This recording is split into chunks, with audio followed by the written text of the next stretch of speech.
de l'une des faces sombres d'Internet et des rencontres sur les réseaux sociaux. Clarisse est l'une de ces désillusionnées d'Internet. Elle a décidé de partager avec nous le cauchemar qu'elle vit depuis 2 ans qu'elle a fait la rencontre sur les réseaux sociaux de son prince charmant. Je suis mademoiselle Nyakecha Clarisse, de père Baranté et de mère Bassa. Bon, moi déjà, je fais dans la restauration, je fais dans la déco intérieure, et je fais aussi dans les plantations. Et je voyage aussi beaucoup. Je suis en même temps commerçante. Donc j'ai eu à faire la connaissance d'un monsieur sur les réseaux sociaux, Facebook. C'est lui qui vient vers moi. C'est lui qui vient vers moi. Il m'envoie les messages en me promettant mariage. Notre première prise de contact, c'est que le monsieur me baratine. Il dit il ne vient pas pour draguer. Il ne vient pas comme dragueur. Il vient en tant qu'époux. Il vient en tant qu'époux. Et là, je suis un peu perturbée, troublée. C'est où je regarde dans son profil. Je me rends compte qu'il est ami avec mon grand frère. Mon grand frère est son ami dans Facebook. Bon, entre-temps, c'est là où je lui pose la question. Est-ce que je me rends compte que tu es ami avec un certain Kecha Fridolin? Il me dit oui, bien sûr, c'est mon ami. C'est mon ami d'enfance.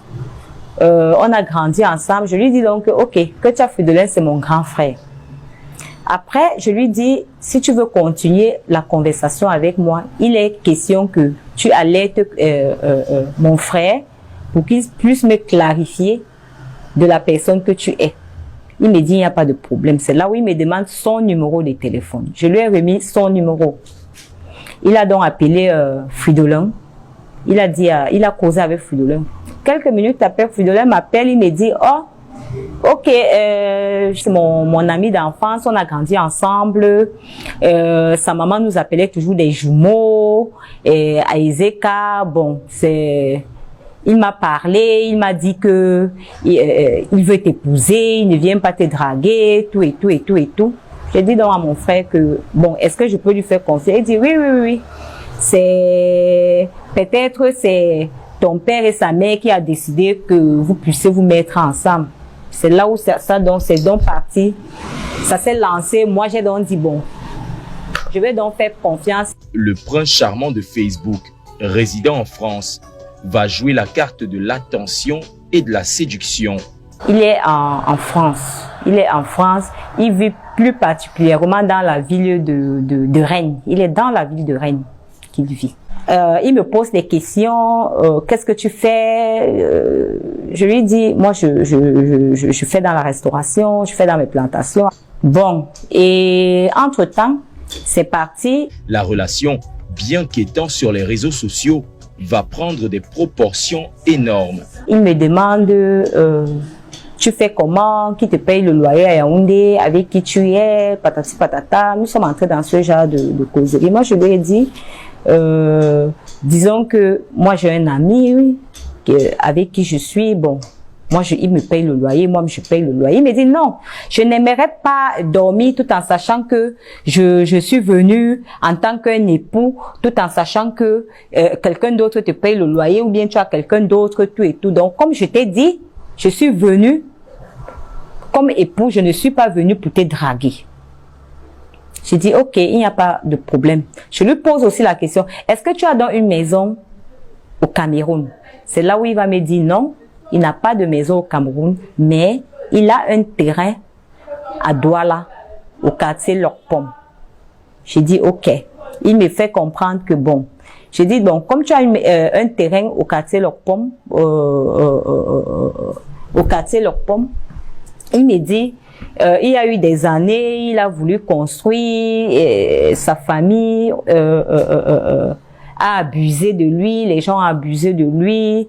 Bon, il pense que moi je peux le faire puisque c'est ma maison, tout et tout. Bon, ce que j'ai oublié aussi, c'est que quand j'ai fait ma rencontre, déjà il déclare, il est enfant uni. Son père et sa mère est déjà décédés. Il n'a pas de famille au Cameroun. Il n'a pas d'amis au Cameroun. Donc, il est seul comme ça là. Il n'y a que moi qu'il a au Cameroun. C'est ce qu'il déclare. En retour, quand il a donc parlé de son terrain, il me dit, sache que moi, je lui ai donc posé la question que ta vie maritale, c'est comment en France? Il m'a fait comprendre que non, j'avais une copine que j'ai ramenée ici à Rennes.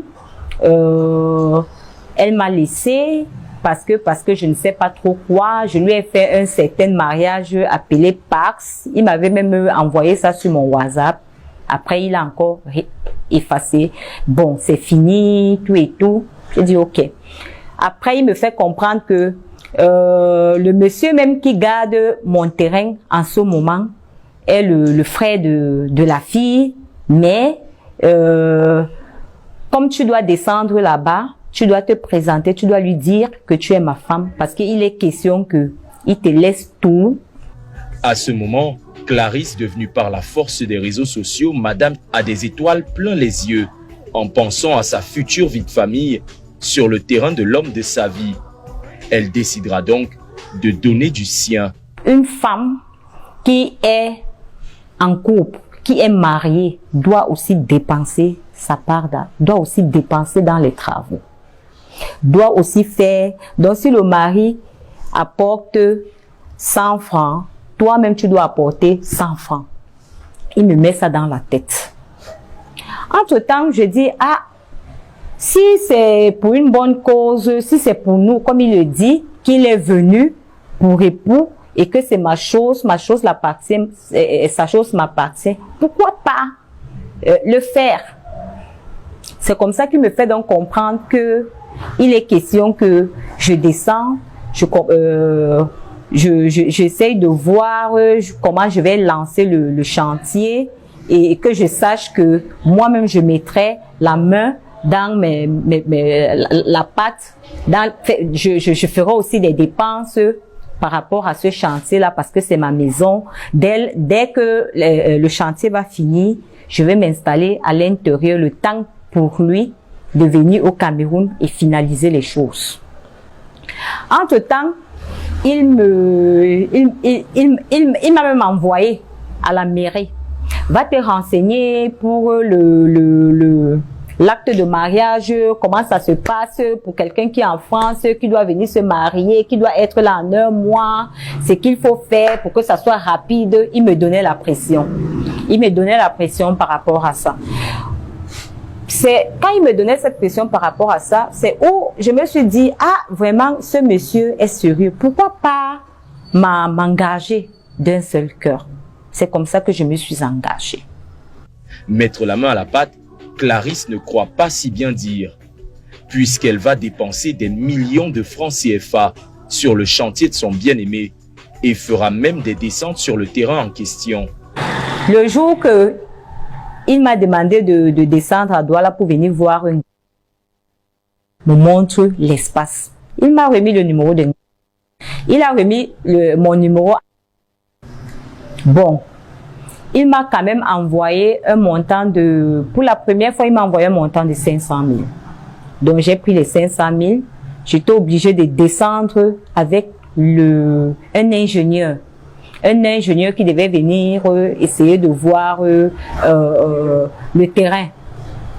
Quand je viens donc, j'arrive donc à Douala, j'appelle Sungan, je suis là, c'est par où il me dit marché Locpom. Je suis arrivée au marché Locpom.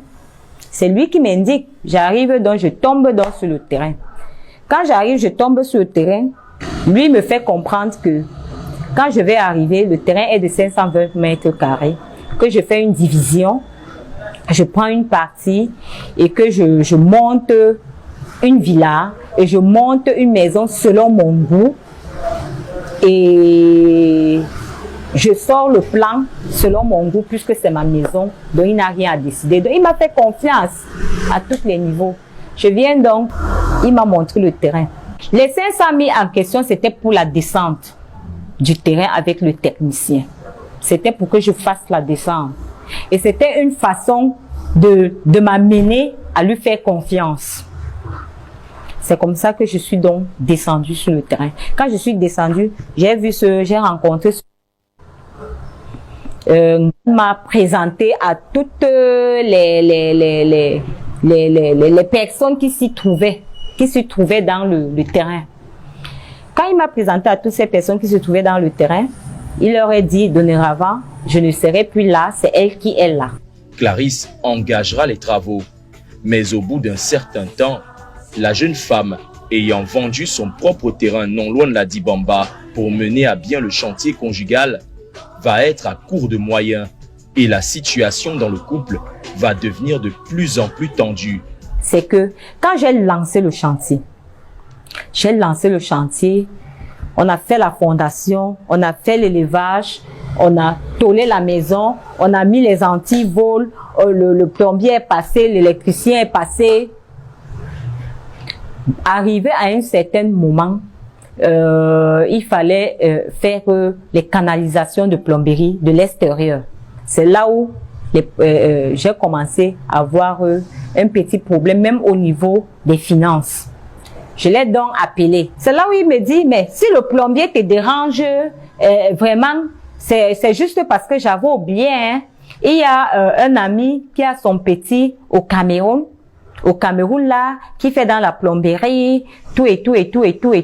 Donc, il est question que, voilà son numéro, appelle-le, il va venir faire. J'ai pris le numéro, c'est moi qui appelle ce plombier. C'est son prénom que je connais, je ne connais pas son nom.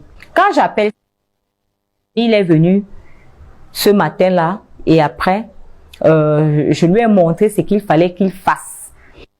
Il m'a donc fait un devis. Il m'a fait un devis et il a mis sa main d'œuvre. Ce devis, lui et moi, nous sommes partis faire les achats. Je suis revenue, je lui ai remis sa main d'œuvre. Après, j'ai dit, ben tiens, si le monsieur m'a donné le numéro de ce garçon, pourquoi ne pas lui faire confiance et profiter et faire un tour sur Yaoundé, puisque j'avais laissé ma fille de 12 ans seule dans la maison. Je m'en vais voir l'enfant.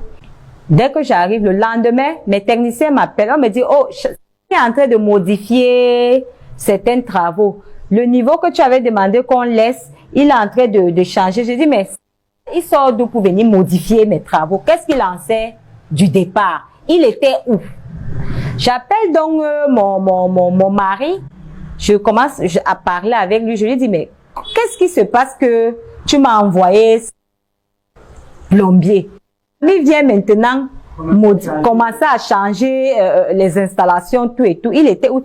C'est là où je me réponds avec un ton bizarre. Il me dit, sache que vraiment, moi, tu es déjà de trop dans ce chantier. Moi, je pense que il est même question que continue les travaux. Toi, tu dois d'abord arrêter et lui, il va continuer le chantier. Quand il va finir les restes des travaux, c'est là où tu viendras t'installer vraiment. Parce que je lui dis, mais qu'est-ce qui ne va pas? Il dit non, parce que depuis un certain temps, depuis que tu as commencé les travaux là, quand je t'appelle, tu ne me parles que chantier.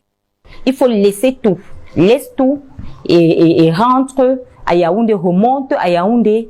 Quand la maison, comme je t'ai dit là, la maison va finir, tu vas venir rester dedans. Moi, je ne veux plus te voir là-bas. Ne continue plus les travaux.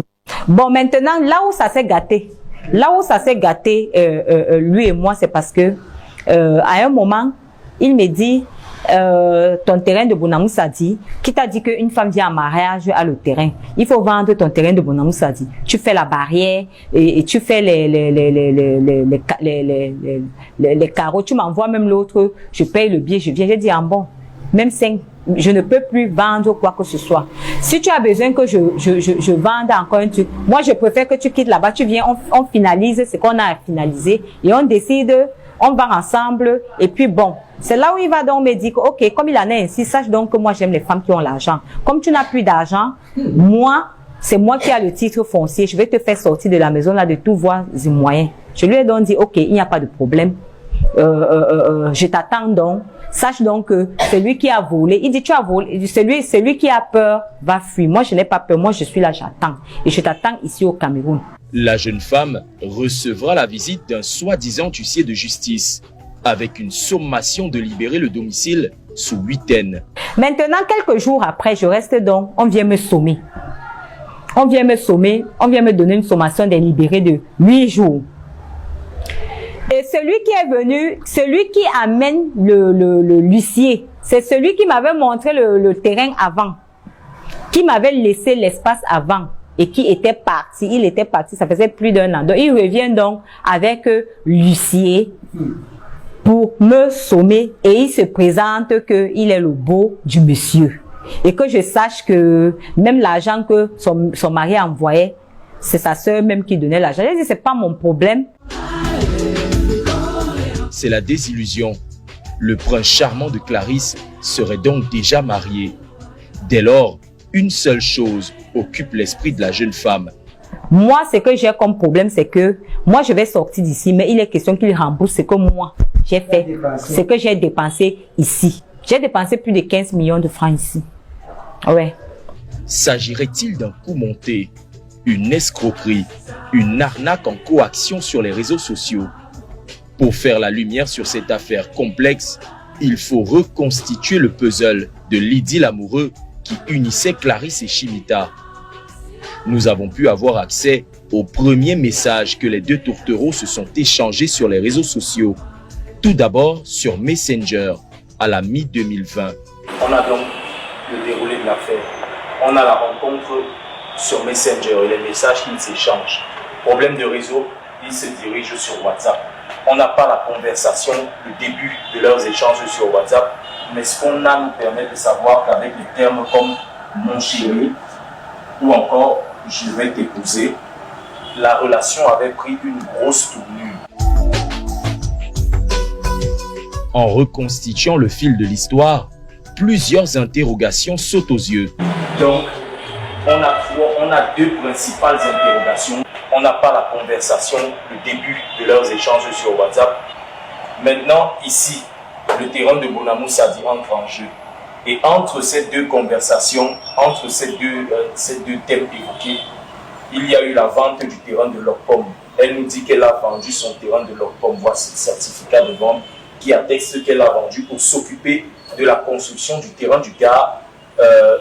Ce sont les factures qui attestent que l'argent de la vente du terrain de Lopom a bel et bien servi à la construction du terrain du gars.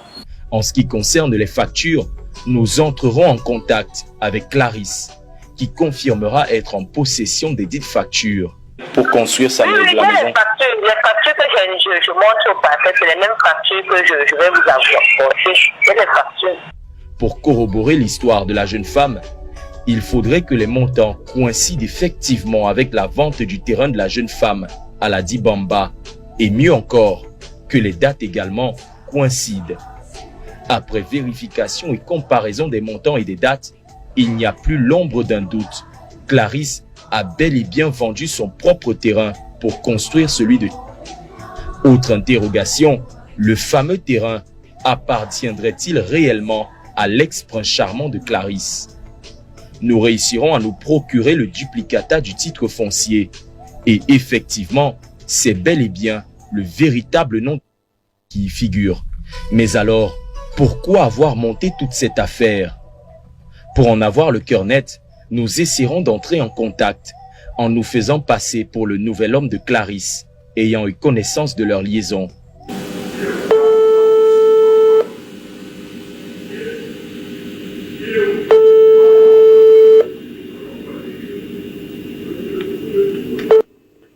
Oui, allô, bonjour.